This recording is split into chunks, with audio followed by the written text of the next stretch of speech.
रानी part 2 चालू करते हैं। पार्ट 2 पहले हमने पढ़ा था कि रानी वर्मा जो है वो गिर गई थी, एंड यहाँ पे हम चालू करते हैं आगे का। कुछ दूर मैंने अपने आप को उस उड़न खटोले पर संभाला, परंतु गिरना तो निश्चित ही था। अब रानी वर्मा बोल रही है कि मैंने कैसे जैसे करके संभाला तो था, परंतु गिरना निश्चित ही था, ज़रूरी था। मेरे गिरते ही रानी मानो अतीत से वर्तमान में लौट आई। मतलब जो रानी वर्मा है, गिरते ही रानी अतीत के वर्तमान में लौट आई और इस प्रकार निश्चल खड़ी रह गई जैसे पश्चाताप की प्रतिमा हो। जो रानी है, इनकी जो घोड़ी है, उसे ऐसा लग रहा था, उसे खड़े देख कि है ना, उसे अपनी जो गलती है उसका पछतावा हो रहा था।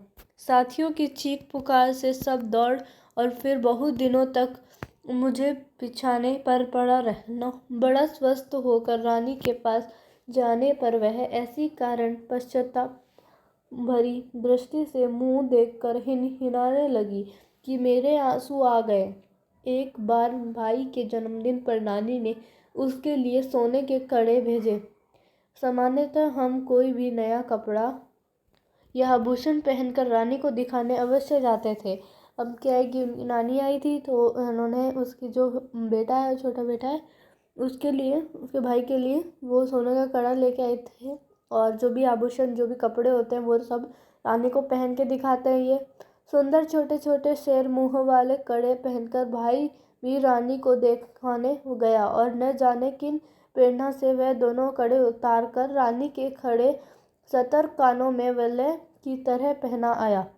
अब वो जो था ना उसका भाई, उसने क्या किया कि वो कड़े दिखाने गया था, तब उसकी सींग में दोनों कड़े वो पहना के आ गया, जैसे एक माला पहना रहा हूँ वैसे उस टाइप में।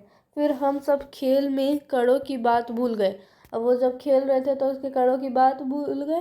संध्या समय भाई के कड़े रहित हाथ देखकर जब माँ ने पूछताछ की तब खोज आरंभ हुई, पर कहीं भी कड़ों का पता नहीं चला। अब संध्या का समय था तो उसकी मम्मी की नज़र पड़ी, तो फिर उसने पूछा तो वो खोज करी कड़ा कहाँ पे है। रानी अपने कान को खुर्रा से खोदती और हिनहिनाती रही।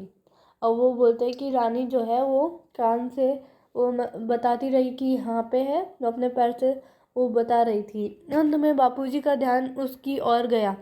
वो जो बापूजी है उसका ध्यान रानी की तरफ गया और उन्होंने मिट्टी हटाने का आदेश दिया। बोलते कि जो मिट्टी है वो हटाने का आदेश दिया। किसी ने कुछ गहरा गड्ढा खोदकर दोनों कड़े गाड़ दिए थे। मतलब किसी ने उस गड्ढे के अंदर बहुत ज़्यादा गड्ढा बना के उसके अंदर गाड़ दिए थे कड़े। धन तो किसी को नहीं मिला, परंतु रानी सारे घर के हृदय में स्थान पा गई। मतलब सजा तो किसी को नहीं मिली, पर रानी के लिए सबके में एक अलग जगह बन गई। एक घटना अपनी विचित्र में संप्रिय है। एक सवेरे उठने पर हमने रानी के पास एक छोटे से घोड़े के बच्चे को देखा। अब एक सवेरे को उन्होंने एक छोटे से बच्चे को देखा। ये कहा था, कह कहकर हमने रामा को इतना थका दिया कि उसके निरुपाय घोषणा की। वह नया जीव रानी के पेट में दाना चारा खाकर सो रहा था। अब जो रामा है उन्होंने क्या किया, बोला कि जो इनका उसके पेट में जो रानी है, छोटी रानी है, वो दाना चारा खा के सो रहा था। भाई ने उत्साह से पूछा और भी है, और रामा से स्वीकृति में सिर हिलाया। तो अब वो जो भाई है जिसने इसको कड़ा पहनाया था, वो बोलते हैं कि और भी है क्या, तो वो बोलता है रामा नहीं है। सब तो हम विस्मित भी हो गए और क्रोधित भी। उन्हें गुस्सा भी आया। ये छोटे जीव कोई काम धाम नहीं करते और हमको पीठ पर बैठाकर दौड़ने वाली रानी का दाना चारा सव्य खाकर उसके पेट में लेटे रहते हैं। अब उसने बोला कि ये जो मतलब सब लोग क्रोधित हो गए, क्योंकि ये चीज़ जो छोटा सा है वो क्या काम का, किसी काम का नहीं है, न हमें घुमा सकता है, तो जो भी होता है दाना चारा वो खुद ही खा के पेट में लेटा रहता है। भाई ने कहा, रानी का पेट चीरकर हम कम से कम एक और बच्चा घोड़ा निकाल लें, तब बच्चे घोड़े पर वह छोटे बहन भाई बैठेंगे। और रानी मेरी सेवा में रहेगी। वो बोलते हैं, जो उसका भाई है वो बोलता है कि इसके पेट को चीर के वो निकाल दो, और जो भी हम लोग भाई बहन है वो, ताकि हम उसके साथ खेल सके। और रानी मेरी सेवा में रहेगी, रानी उनकी सेवा में रहेगी, जो भी काम होगा वो सब। प्रस्ताव मुझे भी उचित जान पड़ा, मतलब वो उसे सही लगा। जब एक दोपहर को वह कहीं से शाम काटने का चाकू ला आया, जो ऐसा बड़ा सा चाकू होता है तो वो लेके आया वो। तब मेरे साहब ने जवाब दे दिया। उसके साहब जो थे उसने बोला, एक और भी समस्या की ओर हमारा ध्यान गया। अब जो एक और सबसे बड़ी समस्या थी वो थी, आखिर हम रानी का पेट सिएंगे कैसे, मतलब जो रानी है उसका पेट फिर सिलेंगे कैसे। माँ की महीन सी सुई से तो सीना संभव नहीं है।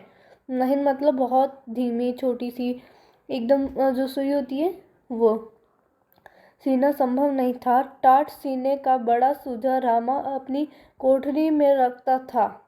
अब जो बड़ा सा जो सुई होता है वो तो अपने कोठरी में रखता था, जहाँ हमारी पहुँच नहीं थी।